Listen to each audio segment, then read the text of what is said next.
Good evening, I'm Clara Nightwell, and tonight I'm here with Rowan Hartsteele. Tonight, we're staying with the life of a man often remembered for his brilliance, but rarely for his quiet. Albert Einstein is remembered as a symbol of genius, yet much of his life unfolded far from recognition, applause, or certainty. So this isn't the story of a sudden discovery. No, it's the story of a man who spent most of his life thinking slowly, in a world that rarely allowed slowness. That already feels unfamiliar. Tonight, we won't follow equations or theories. We'll follow doubt, exile, responsibility, and the human cost of being heard. Rowan, let's begin where his story was still quiet. Albert Einstein was a quiet child. He spoke later than others, and when he did, his words came carefully, as if he needed time to arrange his thoughts before releasing them. That kind of slowness often worries adults. It did. Some believed he struggled to learn. Teachers described him as distant, inattentive, even difficult. As if his mind was elsewhere. Yes, but not empty. Occupied. He would replay ideas silently, returning to them again and again until they felt complete. So he wasn't slow, he was thorough. Exactly. Einstein later said that he did not think faster than others, only deeper and for longer. That must have felt lonely. It was. He often felt out of place in classrooms built on obedience and repetition. Authority confused him. Rules without explanation unsettled him. So curiosity became his refuge. Yes, a simple compass given to him as a child left a lasting impression. The idea that invisible forces could guide motion quietly stayed with him. Something unseen, still shaping the world. That sense of wonder never left him. Long before equations, there was amazement. And perhaps that quiet attention becomes the beginning of everything. As Einstein grew older, his discomfort with rigid systems became clearer. Schools valued discipline and hierarchy. He valued understanding. That difference can create constant friction. It did. He struggled with authority not because he rejected learning, but because he rejected unquestioned obedience. So the problem wasn't effort. No. It was structure. Teachers expected repetition. Einstein wanted reasoning. Over time, the tension grew. That must have made him feel out of place. It did. After leaving Germany, he continued his education in Switzerland, where the atmosphere felt more open, but the path forward remained uncertain. Did recognition come then? Not yet. Despite graduating, he struggled to find an academic position. Letters went unanswered. Applications were declined. That can quietly erode confidence. Yes. For a time, Einstein existed on the margins of his field, educated, curious, but invisible. So he found work elsewhere. He did. At the Swiss Patent Office. It was modest, repetitive work, examining inventions he did not create. That sounds frustrating. Perhaps. But it also gave him something rare. Time, quiet hours, mental space. And in that quiet, something begins to form. In 1905, while still working at the Patent Office, Einstein published a series of papers that would later reshape modern physics. And almost no one noticed at first. That's right. There were no announcements, no ceremonies. The papers appeared quietly, written by an unknown clerk. That feels almost impossible to imagine now. At the time, they were difficult to read and even harder to accept. They challenged assumptions that had stood for centuries. So resistance came first. Yes. Some were intrigued. Many were skeptical. Understanding required patience, the same patience that had shaped his own thinking. He wasn't trying to impress anyone. No. He was trying to make sense of the world as he experienced it. Fame was not part of the equation. So the discovery wasn't an arrival. It was a continuation. The same slow questioning, now written down. Did he realize what he had done? Not fully. Even later, he spoke of discovery not as revelation, but as persistence, returning to a question until it no longer resisted. So the world changed, almost by accident. Perhaps. Or perhaps the world simply caught up with a thought that had been waiting patiently. Recognition came slowly, and then all at once. As other scientists began to understand his work, Einstein's name started to circulate beyond academic circles. So the quiet years were suddenly behind him. Yes. Invitations arrived. Lectures followed. His ideas were confirmed through observation, and with that, the world turned its attention toward him. That kind of attention can feel overwhelming. It did. Einstein was unprepared for fame. He valued privacy, routine, and long periods of uninterrupted thought.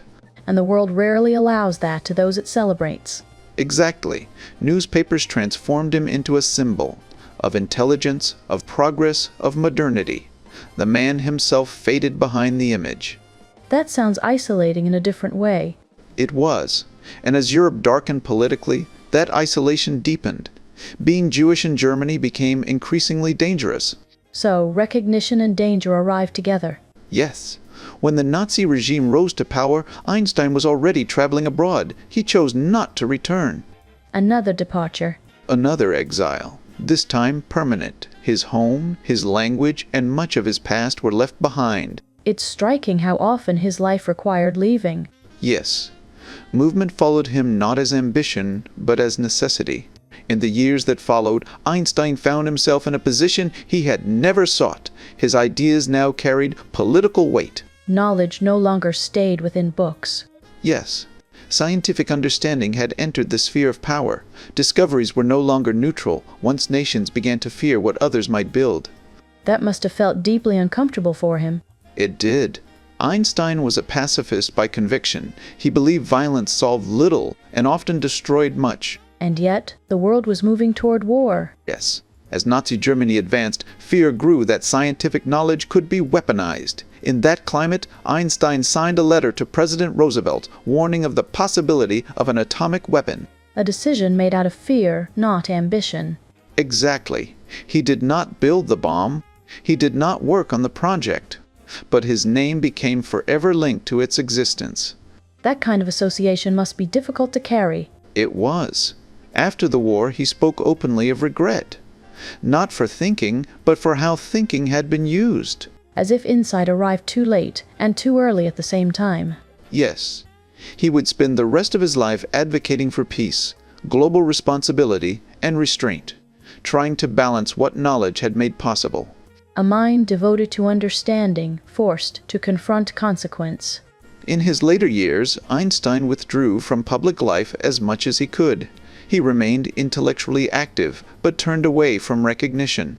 As if the noise had finally become too loud. Yes. He lived simply, dressed modestly, and avoided ceremony. Titles meant little to him. That feels like a return to something earlier. It was a return to quiet, to thinking without urgency. He continued searching for unity in nature, though some questions remained unanswered. Did the unanswered questions trouble him? Perhaps. But he believed not every question owed humanity an answer. Wisdom, to him, included restraint.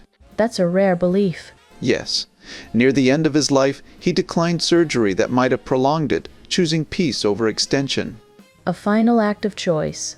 He passed away in 1955.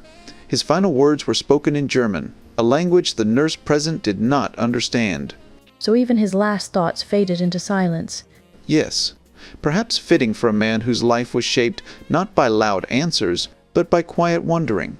Not remembered for certainty, but for curiosity. And for reminding us that understanding begins with patience. Before we close tonight, I'd like to invite Margaret to join us for a quiet moment.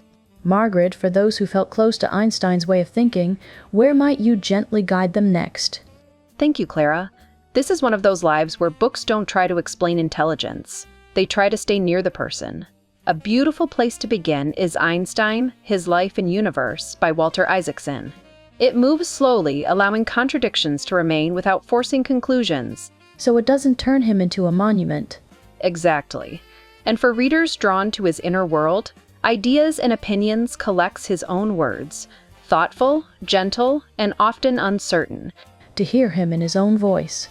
Yes. And finally, The World as I See It offers short reflections on responsibility, peace, and humility, the values that stayed with him long after fame. 3 quiet paths forward. Sometimes that's exactly what a mind needs. Thank you, Margaret. That was a beautiful place to pause tonight. Thank you, Clara. It was a pleasure, as always. As we sit with his story, I keep thinking about how some minds don't try to dominate the world. They try to understand it. Yes. And understanding, when taken seriously, can be heavier than power. Because once you see more, you can't pretend not to. Exactly. Knowledge doesn't only expand possibility, it expands responsibility. Einstein seemed to understand that deeply. He did. His life reminds us that intelligence alone is never the goal. What matters is what we choose to protect with it. Perhaps that's why his story feels so gentle, even when it carries so much weight. Because humility stayed with him, even when the world tried to place him above others. A reminder that wisdom doesn't speak loudly. It listens first. Rowan, thank you for walking through this life with such care tonight. Thank you, Clara. Some stories stay with us not because they explain, but because they remind us how to listen. If this moment resonated with you, you're welcome to like, comment, and subscribe. There are other conversations here waiting quietly, stories about memory, conscience, and the human side of history. Until next time, stay with us.